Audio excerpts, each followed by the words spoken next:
चलिए सभी लोगों को नमस्ते। और सभी लोग एक बार मेरे भाई जुड़ेंगे। जैसा कि आप देख रहे होंगे कि विज्ञान, जैसा कि मेरे भाई आपको सभी एग्जाम में आपके लिए ये काम का होगा, और उसमें भी खास करके एनसीईआरटी एग्जाम्पलर की हम बात करते हैं तो ये तो हर एक एग्जाम में आपका आता ही आता है। और एनसीईआरटी एग्जाम्पलर मेरे भाई आपको एकदम पूरी तरीके से आना चाहिए। और एनसीईआरटी एग्जाम्पलर के जो क्वेश्चंस है, अगर आप बिहार पुलिस की तैयारी करते हैं, बिहार एसएससी की तैयारी करते हैं, आप असिस्टेंट लोको पायलट की तैयारी करते हैं, टेक्नीशियन की तैयारी करते हैं, अगर आप मेरे भाई आरआरबी जेई की तैयारी करते हैं, एनटीपीसी की तैयारी करते हैं जिसकी वैकेंसी अभी जस्ट मेरे भाई नोटिफिकेशन आ चुका है, और उसके बाद बीपीएससी टीआरई 3.4.0 की तैयारी करते हैं, आप सभी लोगों के लिए मेरे भाई विज्ञान साइंस के जो क्वेश्चंस है उसको हम लोग यहां पर देखेंगे। और कंप्लीट एनसीईआरटी एग्जाम्पलर के वही क्वेश्चंस हम आपको कराएंगे मेरे भाई, जो ओरिजिनल क्वेश्चंस आपका एनसीईआरटी एग्जाम्पलर का होना है। तो हम लोग शुरुआत करते हैं मेरे भाई एनसीईआरटी एग्जाम्पलर के पहले क्वेश्चन से हम बात करेंगे मेरे भाई। और इसमें सारे तरह के क्वेश्चंस आपको देखने को मिलेगा, सभी तरह के क्वेश्चंस हमारे पास है मेरे भाई। क्योंकि मेरे भाई एक बात आपको हम बता देना चाहते हैं कि क्वेश्चंस आसानी एग्जाम में आता है, लेकिन आपकी तैयारी अगर अच्छी रहेगी तो आप मेरे भाई कॉन्फिडेंट के साथ आप सही कर पाओगे। लेकिन अगर आपकी तैयारी बेहतर नहीं है तो वहां पर मामला फंसता है। इसलिए हम बार बार कहते हैं मेरे भाई, अगर आप इनमें से किसी भी एग्जाम की तैयारी अगर आप करते हो तो आपको एकदम दिलो जान से मेहनत करना है, और दिलो जान से मेरे भाई एक एक क्वेश्चंस को सीखना है, क्योंकि एक एक क्वेश्चन सीखा हुआ ही आपके काम आएंगे। तो मेरे भाई आप सभी लोग एक बार कमेंट सेक्शन में कमेंट करेंगे, मेरी आवाज जा रही होगी। और मैं चाहता हूं मेरे भाई कि एनसीईआरटी एग्जाम्पलर की जो क्लासेस आपकी चलेगी, ये लगातार आपके 6:30 बजे से हम लगातार आपकी क्लासेस लेंगे। और आप सभी लोग जुड़ करके मेरे भाई साइंस के क्वेश्चंस को हमारे साथ करिए। सर आप सिर्फ भाइयों को पढ़ाते हैं, बहन नहीं मेरे भाई, सभी भाई बहन सभी लोग हैं शामिल, मेरे सभी लोगों को पढ़ाते हैं। आप सिर्फ भाई पे ही नहीं है, भाई बहन सभी लोग हमारे हमसे पढ़ते हैं और सभी लोग जुड़ते हैं और सभी लोगों को फायदा होता है। और यहां तक कि आप देख रहे होंगे कि जो भी एग्जाम में साइंस हम पढ़ाए हैं और मैक्सिमम क्वेश्चंस आपको डायरेक्ट देखने को मिला है। ये हम नहीं कहते हैं, ये आप ही लोग के भाई बहन जो भी हैं वो आपके साथी लोग ही कहते हैं, क्योंकि आप देखिए कि डायरेक्ट क्वेश्चन कैसे डिट्टो आता है। हम तो कहते हैं कि आपके अंदर पैसेंस होना चाहिए। एग्जाम तो कोई नहीं है, एग्जाम सभी एग्जाम आप निकाल सकते हैं, आपके अंदर मेरे भाई शिद्दत और आपके अंदर पैसेंस होना चाहिए। अगर शिद्दत और पैसेंस दोनों है तो ये बात श्योर मानिए मेरे भाई, आपको डेविएट नहीं होना है। पूरा दो चीज याद रखना है, एक तो मेरे भाई आपको जुनून होना चाहिए आपके अंदर, और दूसरा आपके अंदर मेरे भाई आपका एक शिद्दत जो होता है जिसके हिसाब से हम कर सकते हैं एग्जाम को क्लियर, और आपका वो लक्ष्य दिखना चाहिए। तो ऐसी परिस्थिति में हमको कहते हैं, हम कह सकते हैं मेरे भाई कि आपके एग्जाम आपसे निकल जाएंगे, लेकिन लगातार आपको मेहनत करना पड़ेगा, दिलो जान से मेहनत करना पड़ेगा। हम आपके साथ हैं मेरे भाई, हम फिर से आपके सामने आ चुके हैं। अगर आप मेरे भाई किसी भी एग्जाम की तैयारी अगर आप करते हैं, एक बार मैं फिर से रिपीट कर देना चाहता हूं मेरे भाई कि इनमें से किसी भी एग्जाम की अगर आप तैयारी करते हैं तो एनसीईआरटी एग्जाम्पलर आपको एकदम मेरे भाई पढ़ा हुआ होना चाहिए। अगर आप एनसीईआरटी एग्जाम्पलर को एक बार बच्चे से कर लोगे तो जाहिर सी बात है मेरे भाई आपके एग्जाम बेहतर होंगे। कम से कम इतना लगेगा कि एनसीईआरटी के क्वेश्चन हमारा हर एक क्वेश्चन हमारा बना हुआ है, एक भी क्वेश्चन हमसे नहीं छूटा है। तो हम लोग शुरुआत करते हैं आज के सेशन का, और मेरे भाई देखते हैं यहां पर जो क्वेश्चन हमारा है उसके ऊपर हम लोग डिस्कस करेंगे। मैथ साइंस 6 to 8 में I have scored 35 in science 34 in math. देखिए यहां पर अभिषेक सपना अभिषेक जी कह रहे हैं कि 6 to 8 9 10 का जो 6 to 8 का जो एग्जाम हुआ उसमें मैं साइंस में स्कोर किए हैं 35 नंबर। 40 में 35 नंबर आप स्कोर किए हैं तो आप अच्छे स्कोर में हैं मेरे भाई। 35 नंबर कम नहीं होता है, लेकिन मैं कहना चाहता हूं कि 40 में 40 क्वेश्चन आपका देखा हुआ था। आपसे अगर गलती हुआ होगा तो वो आपका बस और बस आपका सिल्ली मिस्टेक होगा, और बहुत बड़ा गलती नहीं होगा कि आपको नहीं आता होगा। आप आते हुए क्वेश्चंस को गलती किए होंगे, ये बात हम सभी को पता है मेरे भाई, क्योंकि पता है कि एग्जाम का प्रेशर कुछ अलग लेवल का होता है। और जब आदमी एग्जाम में बैठता है तो उस समय दिमाग में हजारों तरह की चीजें आती है, और उस समय अपने आप को काबू नहीं कर जाने की वजह से लोग सिल्ली मिस्टेक करते हैं, जिसकी वजह से मेरे भाई उनके मार्क्स थोड़े कम आते हैं। लेकिन फिर भी अगर आपका 35 मार्क्स है तो ऑन एन एवरेज आप ये कह सकते हैं कि आपके अच्छे मार्क्स हैं, उसके लिए आपको सोचना नहीं है। हाँ, सिल्ली मिस्टेक की वजह से ही लोग फंसते हैं, और जो भी क्वेश्चंस गलत हुआ होगा वो सिल्ली मिस्टेक के कारण ही होगा। ये बात मेरे भाई हम सभी लोग जानते हैं, क्योंकि लगातार हम लोग आपके बीच में ही रहते हैं, हमको पता है कि लोग कहां गलती किए होंगे। तो चलते हैं मेरे भाई, शुरुआत करते हैं। आप सभी लोग एक बार सेशन को लाइक कर दीजिए और शुरुआत करते हैं एनसीईआरटी एग्जाम्पलर के जो क्वेश्चंस होंगे इसको हम लोग बहुत ही प्यार तरीके से, बहुत अच्छे तरीके से करेंगे। और ये क्लासेस मेरे भाई डेली आपको 6:30 बजे हम लाइव आएंगे और डेली आपको एनसीईआरटी के क्वेश्चंस को हम कराएंगे। हमारे पास मेरे भाई यहां पर 40 को क्वेश्चंस हमने लिया है, एनसीईआरटी के ये 40 क्वेश्चंस आपके सामने में है, 40 क्वेश्चंस मेरे भाई यहां पर है, और ये 40 क्वेश्चंस अब ये हम कराएंगे आपको, और लगातार ये क्लासेस चलेगी, और लगातार ये 40 क्वेश्चंस का ये आपका सीरीज है, और 40 क्वेश्चंस मेरे भाई हम आपको आपके टेलीग्राम चैनल पर हम डलवा देंगे, आपको ये 40 क्वेश्चंस आपको मिल जाएगा। साथ ही साथ मेरे भाई हमारी थ्योरी की क्लासेस जो है वो भी हमारे लॉन्च हुई है। साउंड तो ठीक है, hello hello hello hello hello, check करिए तो है क्या हुआ मेरे भाई। एक बात ध्यान रखना है कि मैं आपसे कहना चाहता हूं कि इसमें 40 क्वेश्चंस हमने लिया है, और ये 40 क्वेश्चन अपने आप में क्या है मेरे भाई, तो अच्छे क्वेश्चंस हैं। और इसी के साथ मैं ये भी कहना चाहता हूं मेरे भाई कि एक चीज आपको ध्यान रखना, जो लोग बीपीएससी शिक्षक भर्ती की तैयारी करते हैं, या फिर मेरे भाई जो लोग रेलवे की तैयारी करते हैं, या किसी एग्जाम के, या फिर आने वाले कहीं पर भी किसी एग्जाम में साइंस अगर पूछे जाएंगे मेरे भाई, तो उनके लिए साइंस के लिए खास करके फिजिक्स, केमिस्ट्री और बायो का एक सुनहरा सा ऑप्शन है मेरे भाई, कि अपने थ्योरी वाले पोर्शंस को आप कंप्लीट रूप से मेरे भाई बैलेंस अपने हाथ में कर सकते हैं, क्योंकि मेरे पढ़ाने का तरीका ही अलग है, बहुत ही क्रिस्टल क्लियर हम आपको पढ़ाएंगे, और जो चीज आपको पढ़ाएंगे एक एक लाइन आपको मेरे भाई आपके दिमाग में चलता चला जाएगा। तो ये क्लासेस हमने आपको दिया है, बीपीएससी शिक्षक 4.0 के लिए मैंने क्लासेस लॉन्च किया मेरे भाई, और बहुत ही मिनिमम फीस में, दुनिया इतने मिनिमम फीस में कोई नहीं पढ़ा सकता फिजिक्स, केमिस्ट्री और बायो। और सबसे बड़ी बात है मेरे भाई कि एक अच्छे कंटेंट की जहां जरूरत होती है वहां पर हमेशा बिलीव करके, विश्वास करके, देख करके, पढ़ करके, हर चीज सोच करके मेरे भाई जुड़ना चाहिए। और अगर आपको लगता है कि मेरे कंटेंट में, मेरे क्वालिटी में अगर मेरे भाई ताकत है, तो आप मेरे साथ जुड़िए। हम कोशिश करेंगे मेरे भाई, चाहे आपका लेवल क्या हो, हमको कोई फर्क नहीं पड़ता है, हम सभी के लेवल को 0 लेवल में लेकर के चलते हैं। हम ऐसा मान के चलते हैं कि आपका लेवल बहुत नीचे है, और हमारा कोशिश रहता है मेरे भाई कि इस नीचे वाले लेवल को हम इतने ऊपर तक लेके चले जाएं, ताकि मेरे बच्चे जिनका भी उस लेवल में तैयारी है उनकी सिलेक्शंस कंफर्म होगी। तो मेरे भाई शुरुआत करते हैं पहले क्वेश्चन से। पहला क्वेश्चन मेरे भाई यहां पर दे रखा है, उष्माधारिता की बात करते हैं। अब देखो यहां पर रटने रटाने वाली बात नहीं है, दो तरह का टर्म हमारा आता है, और दोनों टर्म में आपको यहां पर समझना पड़ेगा। सबसे पहला टर्म अगर हम बात करें मेरे भाई, तो यहां पर हम उष्माधारिता की बात करेंगे। देखो क्वेश्चन बनाना बहुत आसान काम है, पहले आप चीज को समझने की कोशिश कीजिए, और यही सब चीज तो हमारे यहां पर काम का है। तो मेरे भाई यहां पर उष्माधारिता की अगर हम बात करते हैं, तो इस उष्माधारिता को अगर इंग्लिश में अगर बोल दिया जाए, तो इसको हम लोग हीट कैपेसिटी के नाम से जानते हैं। ये बात मेरे भाई आपको ध्यान रखना है, और ये कंप्लीट एनसीईआरटी के ओरिजिनल क्वेश्चंस है, इसलिए ओरिजिनल क्वेश्चंस को करना एकदम नहीं भूलिए। और आपको एक बेहतरीन सेशन मेरे भाई ने मैंने प्रोवाइड किया है, और इसके पीडीएफ भी मेरे भाई आपको टेलीग्राम चैनल पे चला जाएगा। आप निश्चिंत रहिए, सबका टेलीग्राम पे पीडीएफ आपको मिल जाएगा। तो मेरे भाई उष्माधारिता की अगर हम बात करते हैं, जिसको हम हीट कैपेसिटी कह दिए मेरे भाई, आपको यह बताना पड़ेगा कि हीट कैपेसिटी हमारा क्या होता है, इनके बारे में आपको जानना होगा। तो मेरे भाई मैं आपको बता देना चाहता हूं कि जिस हीट कैपेसिटी की हम बात करते हैं, इसको हम लोग सी से रिप्रेजेंट करते हैं। इसको हम लोग किससे रिप्रेजेंट करते हैं मेरे भाई, तो एक लाइन में आप जान लीजिए, इसको हम लोग सी से रिप्रेजेंट करते हैं, और कैपिटल सी का ही इस्तेमाल हम लोग करते हैं, कैपिटल सी का इस्तेमाल करते हैं, इसको हम लोग हीट कैपेसिटी के नाम से जानते हैं। और मेरे भाई हीट कैपेसिटी के सेंस में एक फॉर्मूला हमारा डेवलप करता है, और वह फॉर्मूला हमारा क्या होगा मेरे भाई, तो यहां पर हम कहेंगे, यहां पर सी डेल्टा टी हमारा होता है। और सी डेल्टा टी ये वाला फॉर्मूला आपने फॉर्मूला पढ़ा होगा यहां पर मेरे भाई, ये एम एस डेल्टा टी भी आपने फॉर्मूला पढ़ा होगा, लेकिन यहां जो एस होता है ये उष्माधारिता नहीं है, ये विशिष्ट उष्माधारिता है। टर्म को समझिए, ये उष्माधारिता नहीं है, ये विशिष्ट उष्माधारिता है, लेकिन ये उष्माधारिता है मेरे भाई। तो एक चीज आपको ध्यान रखना पड़ेगा कि उष्माधारिता का फॉर्मूला ये होगा, विशिष्ट उष्माधारिता का फॉर्मूला ये होगा। तो मेरे भाई उष्माधारिता की बात करेगा तो उष्माधारिता के फॉर्मूला को हम लोग फॉलो करेंगे, इसलिए हम लोग इसी फॉर्मूला को यूज करेंगे। और यहां पर जो टर्म आपको सी का दे रखा है, और अगर इस सी की अगर हम बात करते हैं, इसको हम लोग उष्माधारिता कहेंगे। एक बात तो मेरे भाई क्लियर हो गया कि ये हमारा सी जो है यहां पर उष्माधारिता है, और हमें यह पता चल गया कि इस उष्माधारिता का फॉर्मूला भी हमें पता चल गया कि हमारा फॉर्मूला क्या होगा। तो Q बराबर हमारा क्या होगा, कि यहां पर C डेल्टा T होगा। जहां पर अगर Q की बात करते हैं मेरे भाई, ये उष्मा को बताता है, और उष्मा एक प्रकार का ऊर्जा है, और इसका यूनिट जूल में होता है। यह बात आपको मेरे भाई ध्यान रखना है कि उष्मा है, उष्मा का यूनिट जूल में होगा, यह बात आपको ध्यान रखना पड़ेगा, क्योंकि मेरे भाई उष्मा एक प्रकार का हमारा ऊर्जा माना जाता है।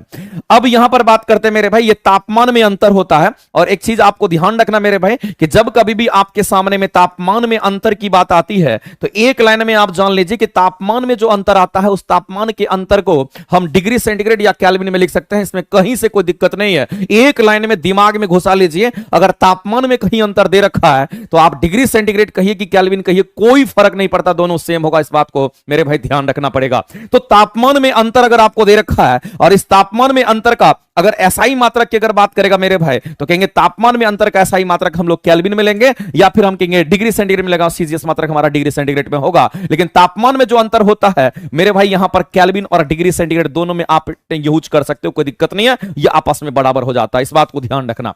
लेकिन मेरे भाई हम लोग यहां पर यूज करेंगे, हमको चूंकि सी चाहिए, हमको उष्माधारिता का क्या चाहिए मेरे भाई, तो बीमीय सूत्र चाहिए। हमें क्या चाहिए मेरे भाई, तो उसका डायमेंशंस चाहिए। मेरे भाई दुनिया में जितने भी आप यहां पर फिजिकल क्वांटिटी देखते होंगे, जितने भी भौतिक राशि आप देखते हैं जिसको आप माप सकते हैं, जिसका आप यूनिट लिख सकते हैं मेरे भाई, तो उसका बीमा भी आप लिख सकते हैं। अगर आपको यूनिट पता है तो आप बीमा लिख लेंगे, अगर आपको फॉर्मूला पता है तो आप यूनिट लिखेंगे, अगर यूनिट पता है तो आप उसके बीमा लिख लेंगे मेरे भाई। तो यहां पर फॉर्मूला हमें पता चल गया, क्या हम इसमें मेरे भाई इस सी का हम यूनिट निकाल सकते हैं। जब तक मेरे भाई फॉर्मूला पता नहीं होगा तो यूनिट नहीं निकलेगा, अगर यूनिट नहीं पता है तो बीमा नहीं निकलेगा। इसका मतलब सबसे पहला काम है मेरे भाई फॉर्मूला आपको पता होना चाहिए। तो उष्माधारिता के लिए हमारा फॉर्मूला ये होगा, जहां हमारा सी क्या, तो यहां पर उष्माधारिता को हम रिप्रेजेंट करते हैं और उसी का बीमीय सूत्र पूछा गया है। तो हम कहेंगे मेरे भाई इस फॉर्मूला से अगर हम सी को बाहर करेंगे, तो जब सी को बाहर करेंगे मेरे भाई तो क्यू अपन में क्या लिख देंगे, तो कहेंगे क्यू अपन में यहां पर हम लोग डायरेक्ट कहेंगे क्यू अपन में यहां पर डेल्टा टी हमारा हो जाएगा। और डेल्टा टी बोलिए कि मेरे भाई आपको मन करता है तो इस डेल्टा टी के जगह पर मेरे भाई डीटी लिख दीजिए, कोई फर्क नहीं पड़ता है, दोनों एक ही चीज है, तापमान में अंतर को दिखाता है। और फॉर्मूला में अगर डेल्टा टी हमने लिया है तो यहां भी हम डेल्टा टी ही मेंशन करेंगे, इस बात को आप ध्यान रखेंगे। अब यहां पर मामला क्या है मेरे भाई, तो हम लोगों को यहां ध्यान रखना है, ये क्यू क्या है, तो कहेंगे क्यू हमारा उष्मा है और उष्मा एक प्रकार का ऊर्जा होता है और ऊर्जा का यूनिट क्या करेंगे, तो हम लोग जूल रखेंगे मेरे भाई। और तापमान में अंतर की जब कभी भी बात होती है तो तापमान में अंतर को हम लोग यहां पर केल्विन भी कह सकते हैं और तापमान में अंतर को डिग्री सेंटीग्रेड भी करेंगे, तो कोई दिक्कत नहीं है। लेकिन तापमान में अंतर होना चाहिए मेरे भाई, अगर अंतर है तो ये दोनों चीज हम लोग लिख सकते हैं, केल्विन और डिग्री सेंटीग्रेड दोनों चलेगा। तो मेरे भाई जब हमें यूनिट पता चल गया, इस विशिष्ट इस उष्माधारिता का यूनिट जूल पर केल्विन हो गया, और ये कैसा यूनिट है मेरे भाई, तो हम लोग यहां पर गर्व से कह सकते हैं ये सिस्टम इंटरनेशनल यूनिट है, जिसको हम लोग एसआई यूनिट के नाम से हम लोग जानते हैं।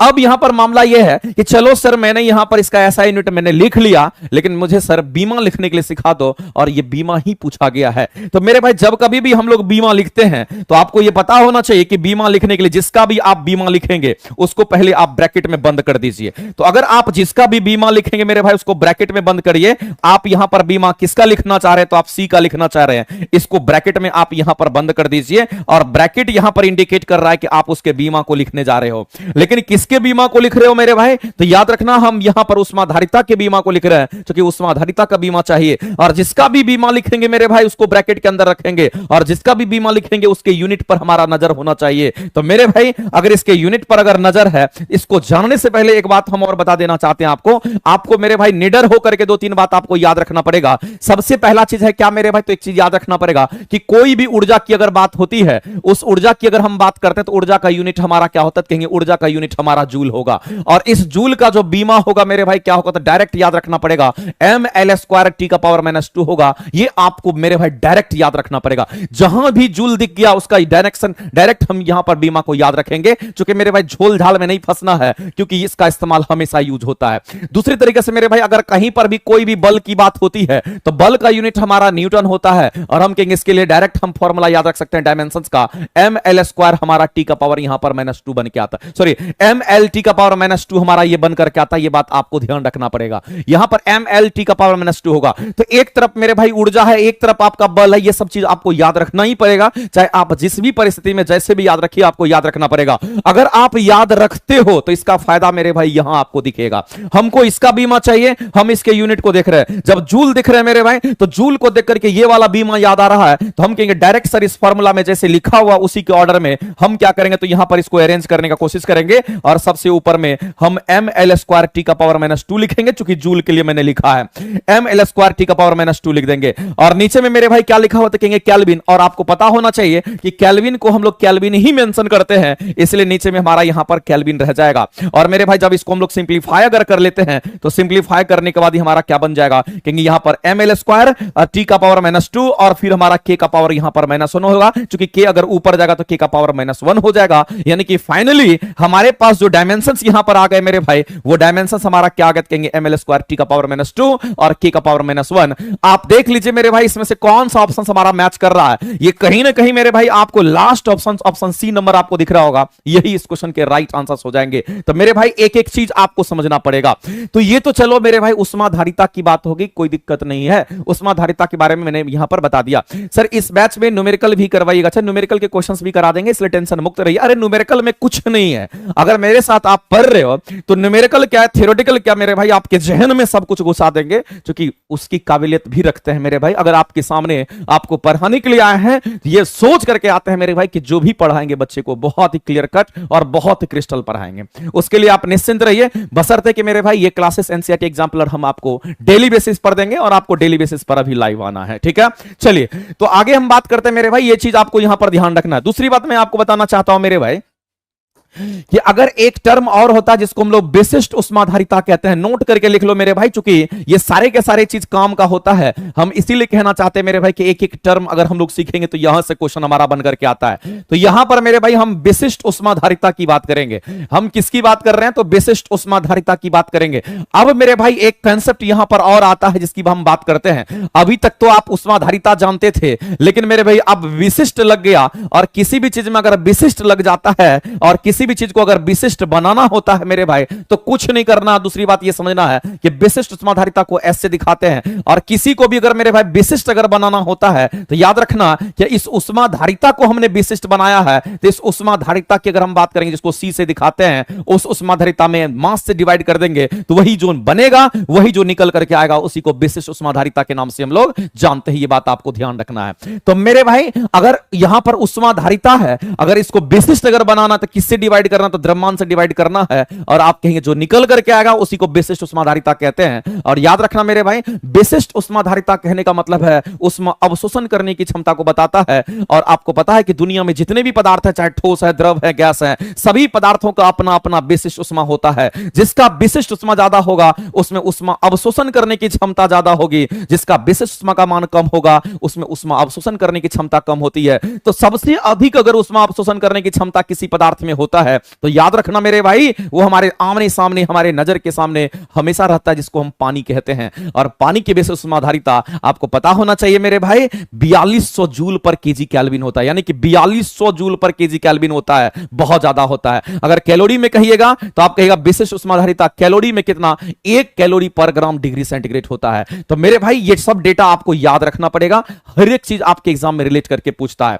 अब मेरे भाई ये वाला क्वेश्चन जो मैं आपको करा रहा हूं, इस क्वेश्चन के हम चाहते हैं मेरे भाई कि आप सभी लोग एक बार आंसर करके बता दीजिए। देखते हैं कितने लोग इस क्वेश्चन के आंसर करते हैं। मेरे भाई आप सभी लोग करा दीजिए, आपके पढ़ने के कारण ही मेरा बीपीएससी ड्रीम में 85+ नंबर आ रहा है। बहुत बहुत धन्यवाद सर। बिल्कुल मेरे भाई, हम तो कहते ही थे सब लोगों को कि लगातार मेहनत कीजिए, हम आपके साथ हैं, हम बने रहेंगे और एक एक चीज का ऑपरेशन करके बहुत ही क्रिस्टल क्लियर हम आपको पढ़ाएंगे। मेरे भाई हम हमेशा जिक्र करते थे, जहां जहां क्वेश्चंस बनने की बात आती थी हम हमेशा फोकस कराते थे।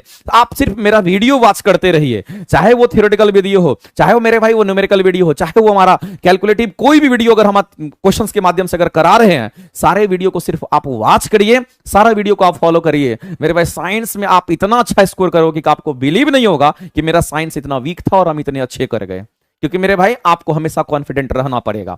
तो चलिए हम लोग शुरुआत करते हैं मेरे भाई इस क्वेश्चंस के आंसर्स की, और क्वेश्चन देखते हैं मेरे भाई। यहां धातु की बात कही गई है, तो एक बात मेरे भाई ध्यान रखना कि धातु भी होता और धातु भी होता और उपधातु भी होता। हम लोग जानते हैं पूरे पीरियोडिक टेबल में 118 तत्व होते हैं और इसमें धातु की भी बात होती है जिसको हम लोग मेटल कहते हैं। और इस धातु की विद्युत चालकता की बात कही गई है मेरे भाई। अगर इस विद्युत चालकता की अगर बात कही गई है, जिसको इलेक्ट्रिकल कंडक्टेंस के नाम से हम लोग जानते हैं, विद्युत चालकता को हम लोग इलेक्ट्रिकल कंडक्टिविटी कहते हैं मेरे भाई। यहां पर चालकता है इलेक्ट्रिकल कंडक्टिविटी। अब देखो एक टर्म होता है मेरे भाई इलेक्ट्रिकल कंडक्टेंस का, जिसको विद्युत चालकत्व कहते हैं, वो अलग चीज है, और यहां विद्युत चालकता होता है। चलो मैं इसको क्लियर कर देना चाहता हूं, उसके बाद हम आते हैं क्वेश्चंस पर। तो मेरे भाई एक बात आप समझ लीजिए कि आपके सामने दो तरह का टर्म आएगा और इन दोनों टर्म को आपको ध्यान रखना पड़ेगा मेरे भाई। तो यहां पर अगर हम बात करते हैं विद्युत चालकत्व की बात करते हैं मेरे भाई, तो आपको यह चीज ध्यान रखना कि यदि हम विद्युत चालकत्व की अगर हम बात करते हैं, इसको इंग्लिश इंग्लिश में हम लोग क्या कहेंगे मेरे भाई, तो इलेक्ट्रिकल कंडक्टेंस के नाम से हम लोग जानते हैं, ये बात आपको ध्यान रखना। इसको हम लोग इलेक्ट्रिकल कंडक्टेंस के नाम से जानते हैं, ये कंडक्टेंस कहलाता है, इलेक्ट्रिकल कंडक्टेंस के नाम से हम जानते हैं। ये टर्म मेरे भाई क्लियर आपको होना चाहिए। अगर मेरे भाई विद्युत चालकत्व बोल दिया है, इसका मतलब है इसको हम लोग कैपिटल जी से दिखाते हैं, और याद रखना है कि इसके फॉर्मूला जो बनकर के आता है हमारा कितना, तो कहेंगे जी इक्वल टू 1 में आ रहेगा। और जो इलेक्ट्रिकल कंडक्टेंस होता है 1 में रेजिस्टेंस होता है, ये कंडक्टेंस है ये रेजिस्टेंस है, दोनों का रेसिप्रोकल हमारा होता है, इस बात को आप ध्यान रखेंगे। दूसरी बात मैं आपसे बताना चाहता हूं मेरे भाई कि दूसरा भी टर्म आपको ध्यान रखना, उसके बाद हम क्वेश्चंस पे करेंगे और आसानी से क्वेश्चंस हमारा हो जाएगा।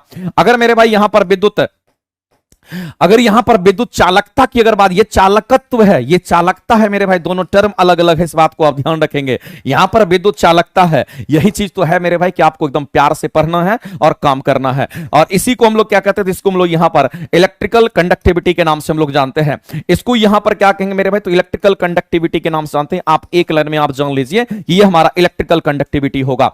अब इलेक्ट्रिकल कंडक्टिविटी को हम लोग सिग्मा से दिखाते हैं मेरे भाई, और सिग्मा इक्वल टू हमारा क्या होगा, कहेंगे यहां पर 1 में, यानी कि कंडक्टिविटी 1 में रेसिस्टिविटी होता है, याद रखेंगे। कंडक्टिविटी मेरे भाई किसका, तो कहेंगे कंडक्टिविटी जो होता है हम कहेंगे 1 में रेसिस्टिविटी होता है। इसके लिए मेरे भाई ये वाला फॉर्मूला आप याद रखिएगा, और इसके लिए मेरे भाई ये वाला फॉर्मूला याद रखिएगा। इन दोनों के फॉर्मूले आपको यहां पर दिख रहे होंगे, दोनों का मिला जुला फॉर्मूला आपको नजर आ रहा होगा, लेकिन मेरे भाई दोनों चीजें अलग है, इस बात को आप ध्यान रखेंगे। तो ये दूसरा टर्म, ये पहला टर्म आपको ध्यान रखना चाहिए। ये हमारा कंडक्टिविटी, इसको कंडक्टिविटी कहते हैं, ये रेसिस्टिविटी कहलाता है। ये कंडक्टेंस, ये हमारा रेजिस्टेंस कहलाता है मेरे भाई, ध्यान रखेंगे।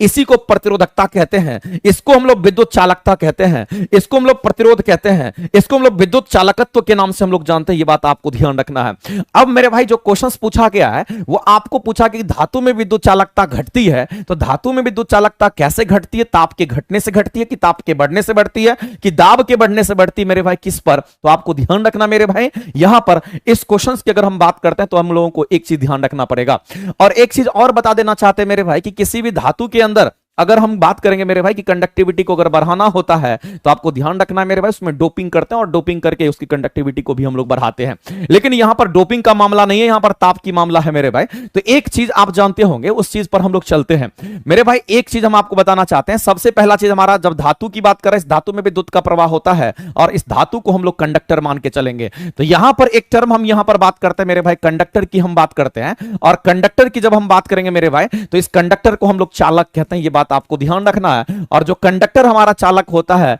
आपको ध्यान रखना मेरे भाई, ये कहीं ना कहीं हमारा धातु के रूप में ही होता है, ये हमारा धातु ही होता है। अब यहां पर बात आती है मेरे भाई कि जो कंडक्टर हमारा चालक है, हमारा अगर यहां पर धातु है, तो बताइए मेरे भाई इसके रिलेशंस क्या होगा। तो आपको ध्यान रखना मेरे भाई, जो कंडक्टर हमारा होता है इसके लिए प्रसार गुणांक की अगर हम बात करें, एक एक लाइन पूछता है एग्जाम में, इसीलिए तो मैं कहता हूं कि क्लियर आपको हर चीज पता होना चाहिए कि प्रसार गुणांक, जिसको हम लोग अल्फा से दिखाते हैं मेरे भाई, ये अल्फा की अगर हम बात करते हैं, प्रसार गुणांक की अगर हम बात करते हैं, इसके लिए पॉजिटिव अल्फा होता है, ये बात आपको ध्यान रखना पड़ेगा। यानी कि प्रसार गुणांक अल्फा होता है, ये बात ध्यान रखना। इसका मतलब इस कंडक्टर में मेरे भाई तापमान बढ़ाओगे तो ये फैलेगा, तापमान घटाओगे तो सिकुड़ेगा, क्योंकि उसमें प्रसार गुणांक होता है और प्लस अल्फा होता है। कितना होगा तो अलग अलग पदार्थ के लिए अलग अलग होता है, वो मैटर अलग चीज हमारा करता है। लेकिन मेरे भाई रिलेशंस को समझने का कोशिश कीजिए।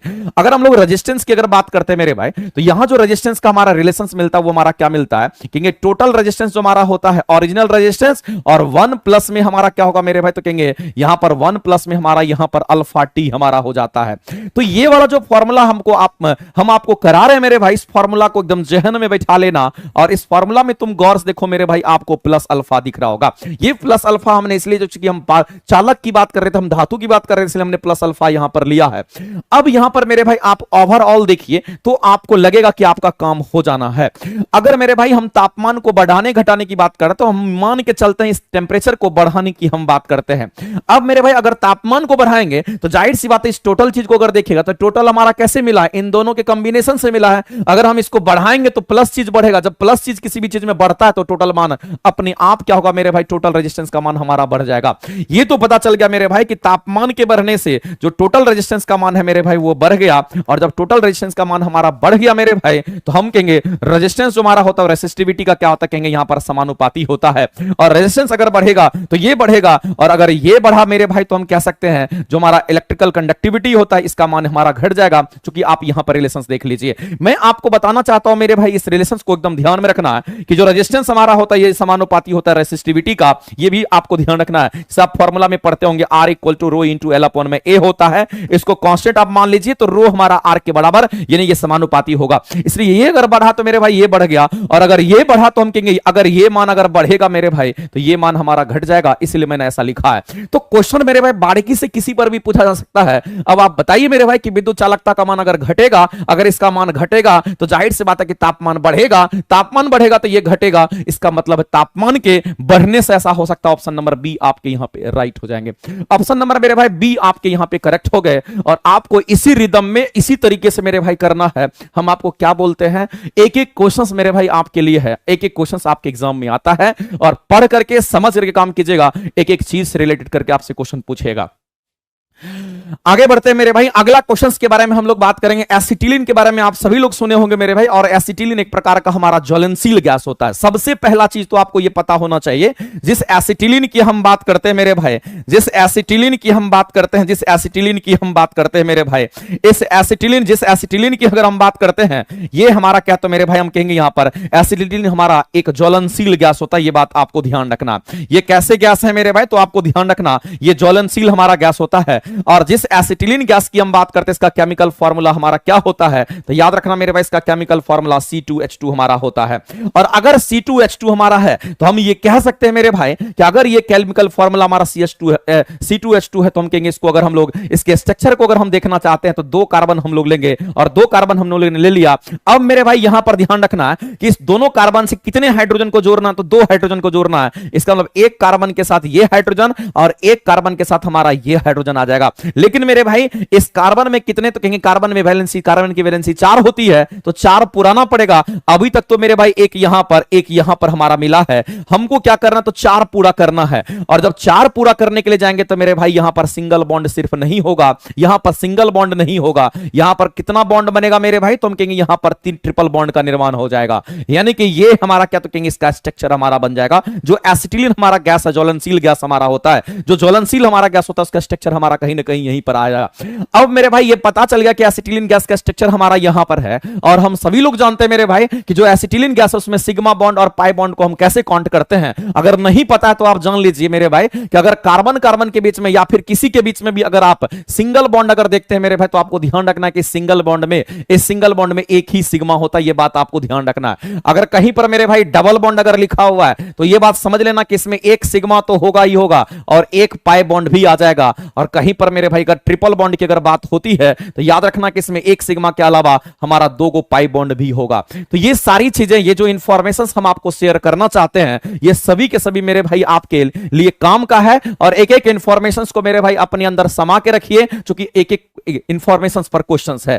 अब आप देखिए, अगर ये कांसेप्ट पता है तो आप गिनती कर लोगे। आपको कि सर यहां सिंगल बॉन्ड है और सिंगल बॉन्ड होगा तो कहेंगे सर इसमें तो एक ही सिग्मा होगा। बिल्कुल मेरे भाई इसमें एक ही सिग्मा होगा, इसमें कहीं सोचने समझने की बात नहीं है। जहां जहां सिंगल बॉन्ड दिखेगा वहां वहां एक सिग्मा हो जाएगा। लेकिन सर यहां तो ट्रिपल बॉन्ड है, अगर ट्रिपल बॉन्ड होगा मेरे भाई तो क्या देख रहे हो, एक सिग्मा के साथ 2 पाई बॉन्ड होगा, यानी कि यहां पर एक सिग्मा होगा और हम कहेंगे यहां 2 पाई बॉन्ड भी हमारा होगा। मेरे भाई अब कहानी खत्म हो गया। Total number of sigma bond कितने हो गए, तो नंबर ऑफ सिग्मा बॉन्ड हम लोग देख रहे हैं यहां पर एक, यहां एक, यहां एक, 3 गो सिग्मा बॉन्ड हुआ। इसका मतलब मेरे भाई यहां पर इस कंपाउंड में हम कहेंगे कितना सिग्मा बॉन्ड बन रहा था, कहेंगे यहां पर 3 गो सिग्मा बॉन्ड बना। और साथ ही साथ कितने पाई बॉन्ड दिख रहे हैं मेरे भाई, तो कहेंगे यहां पर हमारा 2 गो पाई बॉन्ड का निर्माण यहां पर हमारा हो गया। तो मेरे भाई 3 गो सिग्मा बॉन्ड बना और हमारा 2 गो पाई बॉन्ड बन गया, जैसा कि हम लोग को दिख रहा है। तो हम लोग करेंगे इस क्वेश्चन का आंसर ऑप्शन नंबर ए हमारा करेक्ट हो जाएगा।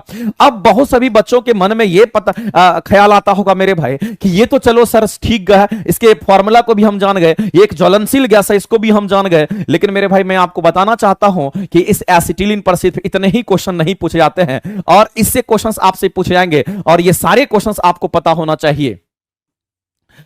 अगर हम बात करते हैं मेरे भाई इस एसिटिलीन की, अगर हम बात करते हैं यहां पर इस एसिटिलीन गैस की अगर हम बात करते हैं, तो आपको ध्यान रखना है कि एसिटिलीन गैस को अगर कोई एब्जॉर्ब करता, कोई अवशोषित करता, तो वो एसीटोन करता है, इस बात को आप ध्यान रखेंगे। और दूसरी बात मेरे भाई, इसी एसिटिलीन गैस का इस्तेमाल करके, जिसको हम लोग C2H2 के नाम से हम लोग जानते हैं, केमिकल फॉर्मूला याद रहना चाहिए, इसी से हम लोग क्या करते हैं, तो फल को पकाया जाता है। तो मेरे भाई फल को, यानी कि फल को पकाने के भी इसका इस्तेमाल करते हैं, फल को पकाने के लिए भी इस्तेमाल करते हैं। दूसरा बात आपको ध्यान रखना, फल को पकाने के लिए भी इस्तेमाल करते हैं, साथ ही साथ मेरे भाई आपको ध्यान रखना है कि इसका इस्तेमाल और कहां पे करते हैं मेरे भाई, तो गैस वेल्डिंग में भी इसका इस्तेमाल करते हैं, आपको ध्यान रखना है। अब यहां पर गैस वेल्डिंग, वेल्डिंग हमारा क्या, तो दो धातु को जोड़ने की प्रक्रिया होती है। आप देखते होंगे मेरे भाई कहां पर वेल्डिंग, वेल्डिंग जो की जाती है, लोहा लोहा को जोड़ा जाता है, वहां पर गैस वेल्डिंग की जाती है, वहां पर इसी गैस का इस्तेमाल किया जाता है। और एक चीज ध्यान रखना मेरे भाई, ये जो एसिटिलीन गैस हमारा C2H2 है, ये कहीं ना कहीं किसी ना किसी चीज से प्राप्त होता है। वो कैसे प्राप्त होता है वो भी मैं आपको बता देना चाहता हूं मेरे भाई। तो ये कैसे प्राप्त होगा, ये चीज आपको ध्यान रखना है मेरे भाई। अगर हम यहां पर बात करते हैं ये हमें प्राप्त कैसे होगा, तो आपको ध्यान रखना, आप मार्केट में जाते हैं और आप क्या खरीदते हैं, तो कैल्शियम, यहां पर कैल्शियम कार्बाइड की हम बात करेंगे, CaC2 का निर्माण हम कहते हैं, ये कैल्शियम कार्बाइड हमारा कार्बेट होता है जो कि मार्केट में आप खरीदते हैं। तो ये कैल्शियम कार्बाइड है, और इस कैल्शियम कार्बाइड में जैसे मेरे भाई इसको पानी की मात्रा मिलती है, जैसे इसको नमी की मात्रा मिलती है, तो ये कैल्शियम कार्बाइड हमारा नमी के साथ रिएक्शन करेगा और ये हमारा क्या बना लेगा, तो हम कहेंगे यहां पर हमें CaOH2 का निर्माण करेगा, जो कि चूना पानी की तरह हमारा बनेगा। और साथ ही साथ मेरे भाई यहां से जो गैसेस हमारे निकलेंगे वो हमारे क्या निकलेंगे, तो कहेंगे यहां से C2H2 का निर्माण हमारा हो जाएगा। और यही C2H2 हमारा क्या, तो कहेंगे यही हमारा C2H2 जो बन करके आया मेरे भाई, यही हमारा एसिटिलीन गैस हमारा होता है, और यही गैस हमारा प्राप्त होता है। तो आप जब गैस वेल्डिंग वगैरह करते हुए देखते होंगे मेरे भाई, तो उस दौरान में यही रिएक्शन हमारा होता है, और फाइनली हमें क्या प्राप्त होता है, कहेंगे एसिटिलीन गैस प्राप्त होता है। साथ में आप देखते हैं चूना पानी जैसा आपको प्राप्त होता है वहां पर, और ये गैस से हम लोग गैस वेल्डिंग वगैरह कर लेते हैं। तो मेरे भाई अगर हम बात करते हैं इस एसिटिलीन गैस का, तो इसका केमिकल फार्मूला के साथ साथ कितने सिग्मा बॉन्ड, कितने पाई बॉन्ड बनेंगे, सारा चीज आपको पता होना चाहिए। और एक एक इंफॉर्मेशन, इसका इस्तेमाल कहां पे, तो फल को हम लोग प्राकृतिक कृत्रिम रूप से पकाने के लिए या किसी गैस वेल्डिंग में इसका इस्तेमाल करते हैं, एक पार्ट्स को दूसरे पार्ट से जोड़ने के लिए भी हम उसका इस्तेमाल करते हैं। और एसिटिलीन का फार्मूला क्या होगा, तो हम कहेंगे C2H2 हमारा होगा। कितने सिग्मा बॉन्ड, कितने पाई बॉन्ड होंगे मेरे भाई, इस तरह से आप निकाल सकते हो, इसको रटने की जरूरत नहीं है। और दूसरी बात मेरे भाई ये भी तुम कह सकते हो कि ये हमारा असंतृप्त हाइड्रोकार्बन होगा। क्यों असंतृप्त हाइड्रोकार्बन होगा मेरे भाई, तो हम कहेंगे यहां पर ट्रिपल बॉन्ड की बात हो रही है, और जब कभी भी हमारा ट्रिपल बॉन्ड की बात होती है, डबल बॉन्ड की बात होती है मेरे भाई, तो हम यहां पर कह देते हैं ये हमारा असंतृप्त हाइड्रोकार्बन कहलाता है। इसको हम लोग कैसा कहेंगे, यहां पर असंतृप्त हाइड्रोकार्बन के नाम से हम लोग जानेंगे, इसको असंतृप्त हाइड्रोकार्बन के नाम से हम लोग जानते हैं, और इसी को अनसैचुरेटेड हाइड्रोकार्बन के नाम से हम लोग जानते हैं। ये सारी बातें आपको ध्यान रखना पड़ेगा। आगे बढ़ते हैं मेरे भाई, अगला क्वेश्चन हम लोग देखते हैं, और अगला क्वेश्चन देखते हैं मेरे भाई क्या कहता है। सारे क्वेश्चंस को हम लोग देखेंगे, और एक एक क्वेश्चंस मेरे भाई आपके जहन में होना चाहिए, और एक एक क्वेश्चंस मेरे भाई इस तरह से आप पढ़िए, आपको बहुत फायदा होगा।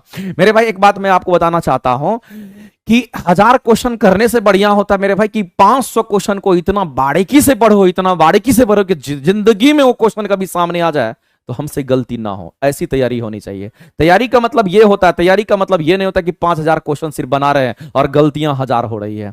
तो मेरे भाई मैं आपसे कहना चाहता हूं, प्यार से पढ़िए, प्यार से सिखाएंगे, हर एक चीज को सिखाएंगे। कहां कौन सी क्या चीज रिलेट करके आ जाएगा वो हमें भी पता नहीं होता है। जब हम पढ़ाने लगते हैं तो अपने आप कुछ भी चीज निकल करके आता है, और बहुत कुछ मेरे भाई हम लोग ऑटोमेटिक सिखा देते हैं। ठीक है, तो आपको एकदम मेरे भाई तैयार रहना है, और इस तरीके से आपको ये हर एक चीज को यहां पर करना है।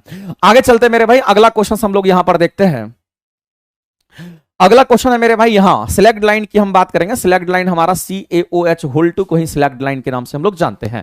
अगला कह रहे हैं मेरे भाई कि जल की बात करते हैं मेरे भाई, पानी की बात कर रहे हैं, और इस पानी में अल्कोहल की अत्यधिक घुलनशीलता। आप जानते हो मेरे भाई कि शराब की अगर हम बात करते हैं उसको अल्कोहल कह दिया गया, और अत्यधिक अगर घुलनशीलता की अगर बात कही जाती है तो मेरे भाई जाहिर सी बात है कि पानी में, अगर पानी की बात करते हैं तो पानी का केमिकल फॉर्मूला H2O होता है, और पानी का केमिकल फॉर्मूला अगर H2O होगा तो उसमें हाइड्रोजन बॉन्डिंग होता है, और हाइड्रोजन बॉन्ड मेरे भाई वीक बॉन्ड होता है, वो आसानी से टूट जाता है, और टूटने के बाद उस शराब में, उस अल्कोहल में वो आसानी से घुल जाता है मेरे भाई। इस बात को आप ध्यान रखेंगे। तो यहां पर कह रहा है कि जल में अल्कोहल अत्यधिक घुलनशीलता होती है, घुलनशील होता है, जिसका कारण पूछा गया मेरे भाई। सबसे आसान भाषा में मैं आपको बताना चाहता हूं मेरे भाई, अगर जिस H2O की अगर हम बात करते हैं, जिसको हम लोग मेरे भाई यहां पर वाटर कह दिए, जिसको हम पानी कह दिए, आपको ध्यान रखना है कि इस वाटर की अगर हम बात करते हैं तो मेरे भाई इसमें कौन सी बॉन्डिंग होती है, तो ये आपको ध्यान रखना है, इसमें हाइड्रोजन बॉन्डिंग होती है। इसमें कैसी बॉन्डिंग होगी मेरे भाई, तो आपको ध्यान रखना है कि इसमें हाइड्रोजन बॉन्डिंग होगी, और ये जो हाइड्रोजन बॉन्डिंग होता है मेरे भाई, आपको एक लाइन में याद रखना है, ये वीक बॉन्ड हमारा बनाता है। ये कैसा बॉन्ड बनता है, तो कहेंगे वीक बॉन्ड होगा, और जब वीक बॉन्ड होगा तो मेरे भाई आसानी से ये हमारा टूटेगा, और जब टूटेगा तो कैसे टूटेगा मेरे भाई, हम कहेंगे जब टूटेगा तो ये आसानी से टूटेगा H2O, और हम कहेंगे ये H+ में टूटेगा, और साथ ही साथ मेरे भाई OH- में टूटेगा। हम कहेंगे आसानी से ये ब्रेक कर जाएगा, और जब मेरे भाई ये ब्रेक कर जाएगा तो ऐसी परिस्थिति में हम कहेंगे कि ये ब्रेक हो गया, हम कहेंगे आसानी से मेरे भाई उस अल्कोहल के अंदर क्या होगा, तो वो घुलनशील हो जाएगा। तो आपको कहना मेरे भाई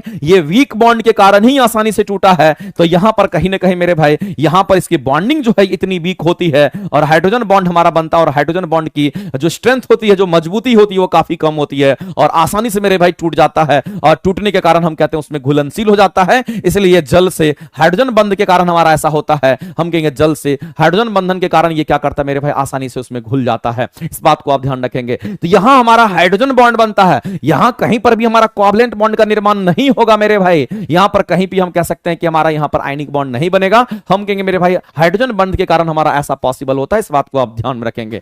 आगे चलते मेरे भाई, और इसके स्ट्रक्चर को भी आपको ध्यान रखना पड़ेगा। कई बार तो स्ट्रक्चर से भी क्वेश्चन आता है। अब देखिए एक ऑक्सीजन आपको दे रखा है, और कितने हाइड्रोजन को टिकाना है मेरे भाई, तो एक हाइड्रोजन को यहां टिका दीजिए, एक हाइड्रोजन को आप यहां टिका दीजिए मेरे भाई। और इसके बीच में आप जानते हैं कि ऑक्सीजन की अगर हम बात करते हैं, ऑक्सीजन का हम कहेंगे यहां पर एटॉमिक नंबर कितना होता है, कहेंगे यहां पर 8 होता है। और मेरे भाई अगर देखिएगा तो 2 तो पहले हमारा चला गया, बता कितना, तो 6 बच गया। और 6 को अगर दिखाना होगा मेरे भाई, तो हम कहेंगे जब 6 को दिखाना होगा तो चलो एक इलेक्ट्रॉन यहां है, एक इलेक्ट्रॉन हमारा यहां है, तो रेस्ट कहां बचा, रेस्ट हमारे 6, यानी कि 6 में से अगर 2 को यहां पर भाग ले भी लिया तो 4 अभी भी बच रहा है। और 4 को अगर दिखाएंगे इसका मतलब ये लोन पेयर के रूप में यहां पर मौजूद होगा। और कितने लोन पेयर होंगे मेरे भाई, तो 2-2 लोन पेयर होंगे। कई बार तो यह भी क्वेश्चन पूछता है कि H2O में कितने लोन पेयर होंगे मेरे भाई, तो लोन पेयर हमारा 2 को बच जाएगा, यानी कि 2 का जोड़ा हमारा होगा, तो लोन पेयर हमारे 2 होंगे। और इसमें कई बार तो यह भी क्वेश्चन पूछता है मेरे भाई कि इसके हाइड्रोजन का बॉन्ड एंगल हमारा कितना होगा, तो हाइड्रोजन के बीच का जो एंगल हमारा होगा, हाइड्रोजन बॉन्ड एंगल हमारा कितना होगा, तो हम कहेंगे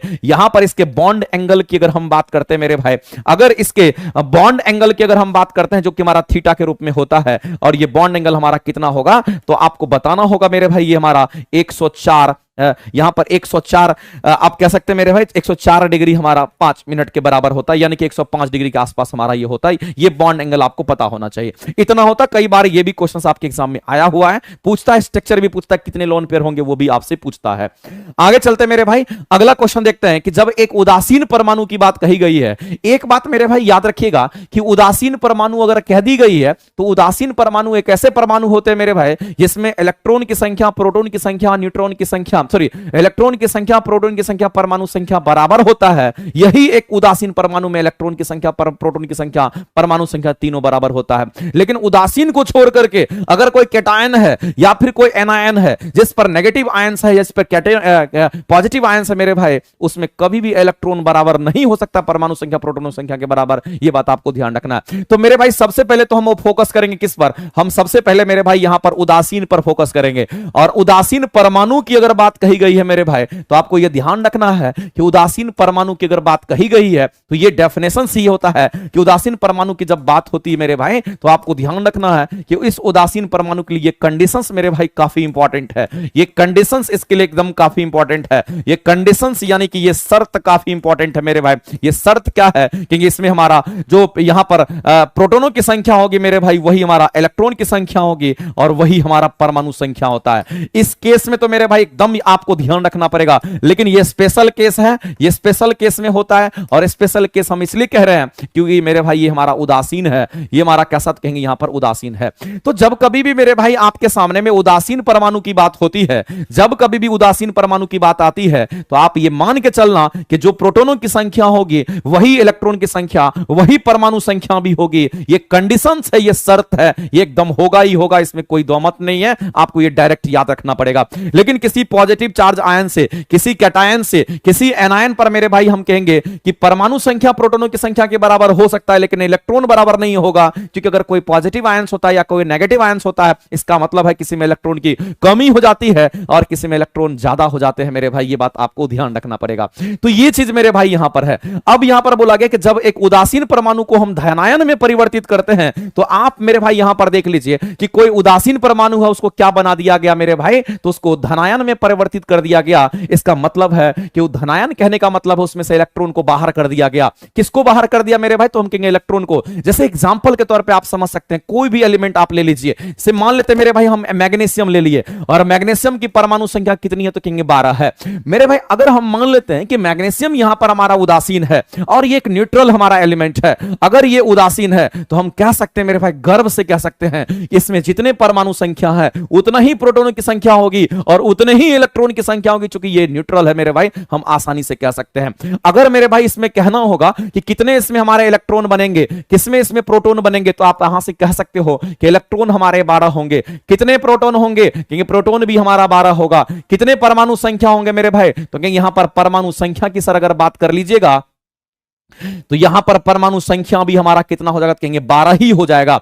लेकिन मेरे भाई यहां पर थोड़ा सा ही हम उल्टा कर देते हैं इसको। अगर इस मैग्नीशियम को यहां पर, अगर मेरे भाई यहां पर मैग्नीशियम अगर हम यहां पर +2 कह दिए, आपको मन कर रहा है +1 करने का, आपको मन कर रहा है +4 करने का, कोई फर्क नहीं पड़ता है। तो मेरे भाई अगर ये प्लस हमारा हो गया, इसका मतलब मेरे भाई ये धनायन बन गया, हम कहेंगे कैटायन बन गया। अब ऐसी परिस्थिति में मेरे भाई हम कह सकते हैं कि इस मैग्नीशियम की अगर बात करते हैं, इस मैग्नीशियम की अगर हम बात करेंगे, इसमें क्या क्या परिवर्तन हो जाएगा, उस चीज को आप यहां एनालिसिस कर लीजिए। तो मेरे भाई इसमें परिवर्तन किसका होगा, कहेंगे इसमें इलेक्ट्रॉन जो हम पहले यहां पर 12 था, ये न्यूट्रल था तो 12 था, अब इसमें इलेक्ट्रॉन कितने बचेंगे मेरे भाई, तो कहेंगे अब चूंकि मेरे भाई +2 हो गया, अगर किसी पर प्लस आयंस आता है, जितने प्लस आयन उस पर होंगे उतने इलेक्ट्रॉन की उसमें कमी हो जाएगी। अगर न्यूट्रल था तो 12 था, अगर +2 आयन आ गया तो कितने की कमी हो गई, तो +2 की कमी हो गई। इसका मतलब पहले 12 था, अब इलेक्ट्रॉन उसके पास 10 बच जाएगा, तो नंबर ऑफ इलेक्ट्रॉन इसके पास 10 रह जाएंगे। दूसरी बात मेरे अगर इसकी परमाणु प्रोटॉनों की संख्या पूछेगा तो कहेंगे सर अभी भी 12 ही रहेगा, प्रोटॉनों की संख्या में कोई परिवर्तन नहीं होगा।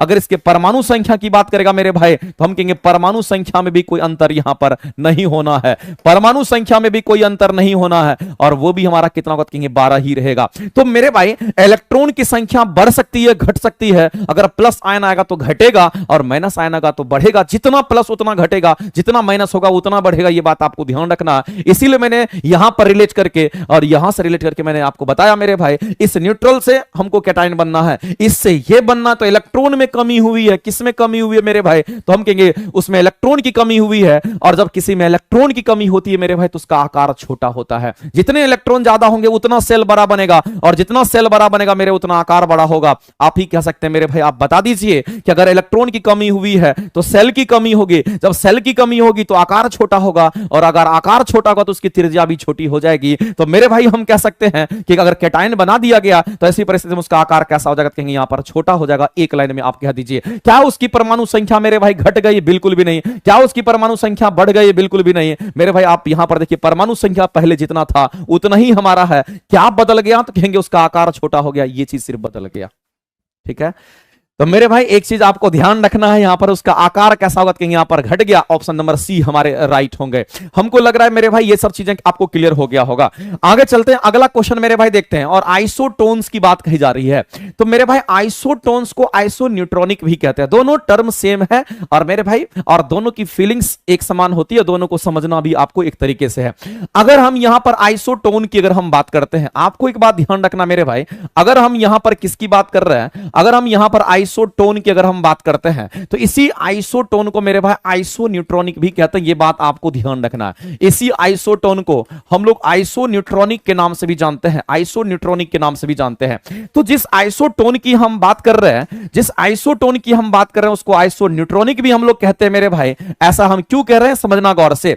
तो यहां पर जो आइसो का मतलब होता है, ये समझ लेना मेरे भाई, आइसो का मतलब हमेशा समझना कि एक समान होता है, दूसरा कुछ भी नहीं समझना है। और न्यूट्रॉनिक का मतलब मेरे मेरे भाई न्यूट्रॉन की बात हो रही है, न्यूट्रॉनिक का मतलब न्यूट्रॉन की बात हो रही है, आइसो का मतलब एक समान की बात हो रही है, इसका मतलब मेरे भाई यहां पर न्यूट्रॉन की बात हो रही है। इसका मतलब है हम यहां पर कह सकते हैं कि एक समान न्यूट्रॉन की बात हम कर रहे हैं। हम किसकी बात कर रहे हैं मेरे भाई? तो एक समान न्यूट्रॉन की बात कर रहे हैं, यानी कि न्यूट्रॉन तो हमारा एक समान होगा, चाहे वो आइसोटोन हो गए चाहे आइसोन्यूट्रॉनिक हो, चूंकि दोनों एक ही चीज होता है। तो मेरे भाई आप यहां पर बता दीजिए कि आइसोटोन में क्या होगा? क्या एक समान द्रव्यमान संख्या परंतु भिन्न परमाणु संख्या, एक समान परमाणु संख्या किंतु भिन्न द्रव्यमान संख्या, एक समान न्यूट्रॉन होंगे मेरे भाई। एक बात तो क्लियर है कि न्यूट्रॉनों की संख्या कैसी होगी? तो कहेंगे न्यूट्रॉनों की संख्या हमारा एक समान होगा।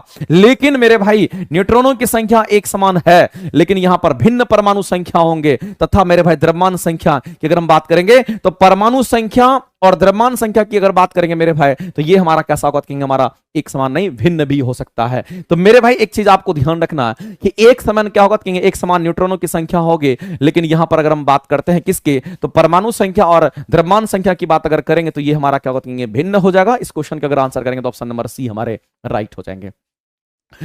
तो यहां पर आपको समझना पड़ेगा मेरे भाई, एक समान न्यूट्रॉन की अगर हम बात करें, कोई भी एलिमेंट आप लेकर के चेक कर सकते हैं, इसमें कोई दिक्कत नहीं है। आप सोडियम ले लीजिए, सोडियम पर आप देख सकते हैं सोडियम की परमाणु संख्या कितनी होती है, तो कहेंगे 11 होता है। या फिर मेरे भाई किसी का भी आप ले लीजिए, जैसे कि अगर हम बात करते हैं सोडियम ही ले लेते हैं, चलो सोडियम हमारा है, अगर हम इसकी बात करते हैं परमाणु संख्या कितना, तो 11 है, और द्रव्यमान संख्या कितना हमारा 23 हो गया।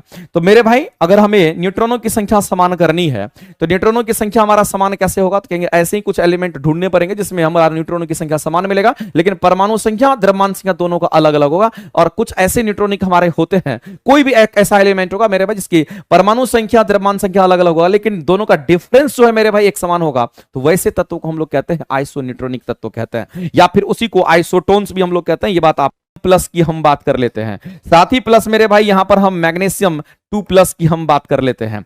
मेरे भाई आपको यह बताना है, क्या ये सभी के सभी आइसोन्यूट्रॉनिक है? क्या ये सभी के सभी हमारे आइसोटोनिक है? आप कहेंगे सर सब में न्यूट्रॉनों की संख्या चेक करना पड़ेगा, तो सभी में न्यूट्रॉनों की संख्या आप चेक कर सकते हो, कोई दिक्कत नहीं है। आपको सर ऑक्सीजन की बात करते हैं, ऑक्सीजन का परमाणु संख्या 8 होता है, द्रव्यमान संख्या कितना होगा? तो सर इसका 16 होगा। द्रव्यमान संख्या कितना होगा मेरे भाई? तो यहां पर हमारा 16 होगा, लेकिन इसमें अगर इलेक्ट्रॉन की संख्या की अगर हम बात करेंगे तो हमारा कितना? तो 2- की बात कर रहा है, इसमें इलेक्ट्रॉनों की संख्या हमारा क्या, तो कहेंगे ज्यादा है।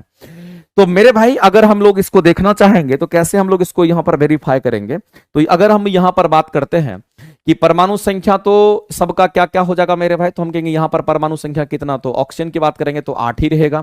फ्लोरीन माइनस की बात करें तो 9 1 10 हमारा हो गया। ऐसे नहीं, इसको ऐसे समझिए, कोई भी और एलिमेंट में हमारा ऐसा हो सकता है। छोड़ो, इसके एग्जांपल हम लोग देखते हैं। अगर एग्जांपल इसका मिल जाता तो मैं आपको बता देता मेरे भाई, किसके एग्जांपल हमारे क्या हो सकते हैं जिसमें आप यहां पर न्यूट्रॉनों की संख्या को बराबर कर सकते थे।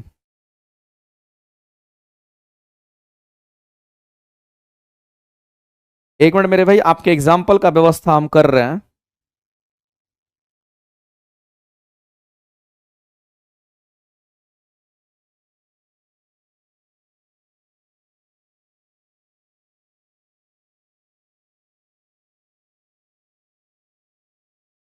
कुछ एग्जाम्पल दे करके आपको बता दे तो ज्यादा बेहतर रहेगा। कुछ एग्जाम्पल देख रहे हैं आपके लिए मिल जाए मेरे भाई।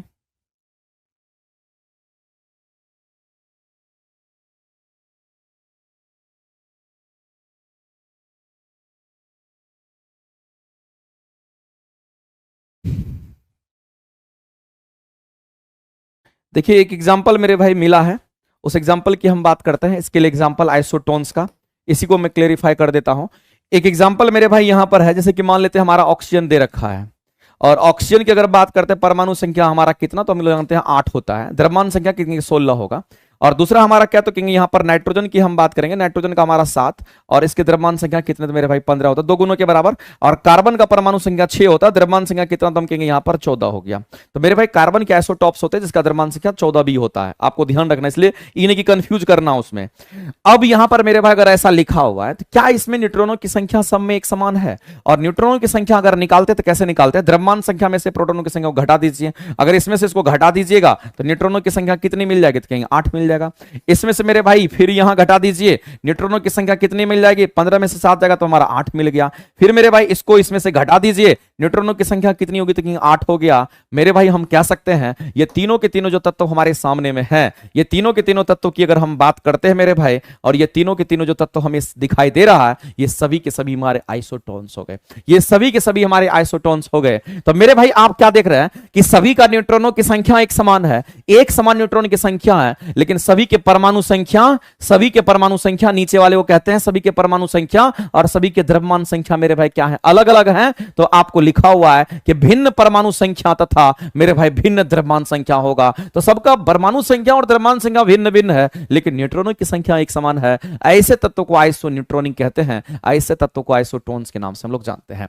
अब मेरे भाई ये कहीं ना कहीं आपको क्लियर हो गया होगा, और आज के बाद हमको नहीं लगता है कि इस लैंग्वेज में कभी आप फंस पाओगे। ठीक है, तो इतना चीज आपको ध्यान रखना था, इसीलिए मेरे भाई इन सभी ऑप्शंस को हम काट देंगे और ऑप्शन नंबर सी हमारा यहां पे राइट हो जाएगा।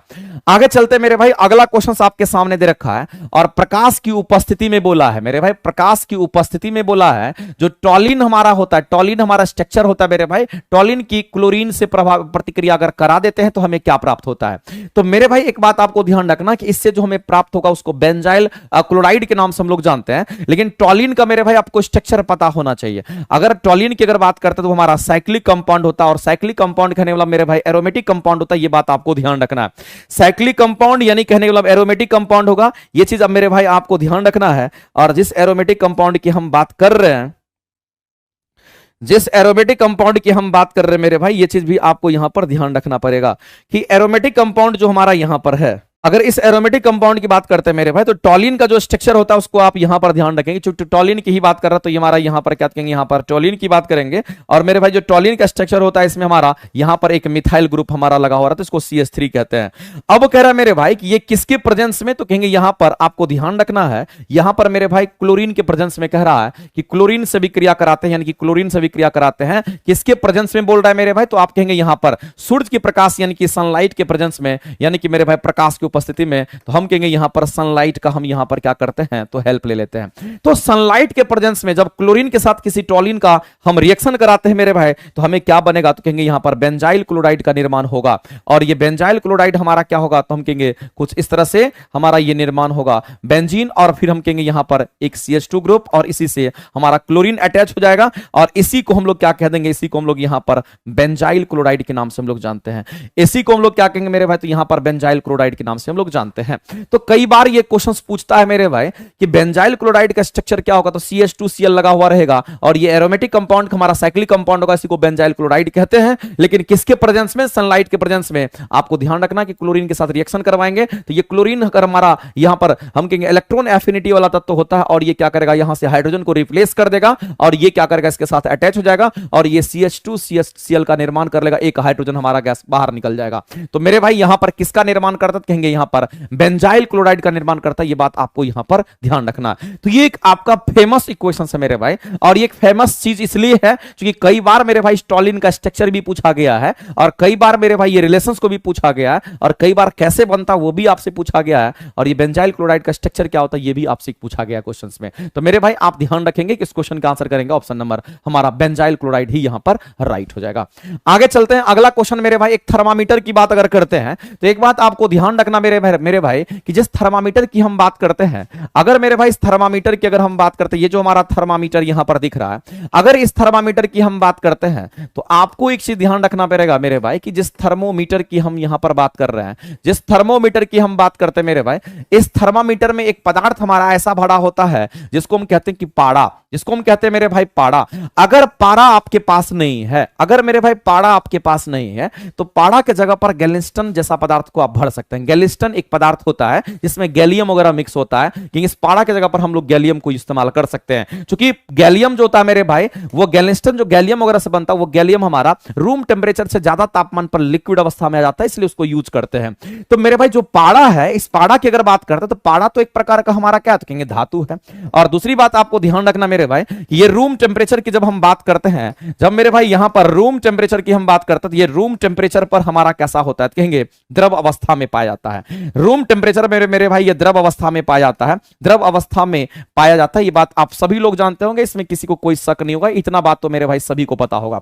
दूसरी बात आपको ध्यान रखना है, इस पारा का इस्तेमाल हम लोग थर्मामीटर में इसलिए करते हैं, इस थर्मामीटर में पारा को इसलिए भरते हैं मेरे भाई, क्योंकि अगर पारा गर्म होगा, अगर वो हीट लेगा, गर्म होगा, आप बॉडी कांटेक्ट में इसको देते हैं और जैसे इसको बॉडी कांटेक्ट में देते हैं आपके बॉडी से वो हीट लेता है और मेरे भाई उसके अंदर हीट उष्मा को अवशोषण करने की क्षमता होती है और जैसे ही आप उसको बॉडी कांटेक्ट में देते हो वो आपका हीट खींचता है और पारा जैसे ही गर्म होगा तो पारा फैलने लगता है और जब पारा फैलेगा मेरे भाई तो आपके बॉडी में जितना तापमान है वो अपने थर्मामीटर में अपने लंबाई के अनुरूप वो क्या करता है, पैरामीटर को दिखाने लगता है कि आपको कितना बुखार है। तो मेरे भाई हम यहां पर कह सकते हैं ये लिक्विड अवस्था में होगा और हम कहेंगे जैसे जैसे तापमान घटेगा पारा भी घटता है, पारा सिकुड़ता है। हम कहेंगे जैसे तापमान बढ़ेगा वैसे ही पारा फैलेगा। तो मेरे भाई इस पारा के अंदर उसकी प्रसार गुणांक की वैल्यू एक समान रहती है। तो पारा गर्म होने पर मेरे भाई फैलेगा और ठंडा होने पर क्या होगा, कहेंगे यहां पर सिकुड़ता है। तो आपको ध्यान रखना कि थर्मामीटर बनाने में एक ऐसे तत्व का हम लोग उपयोग करते हैं, आवश्यक होता है,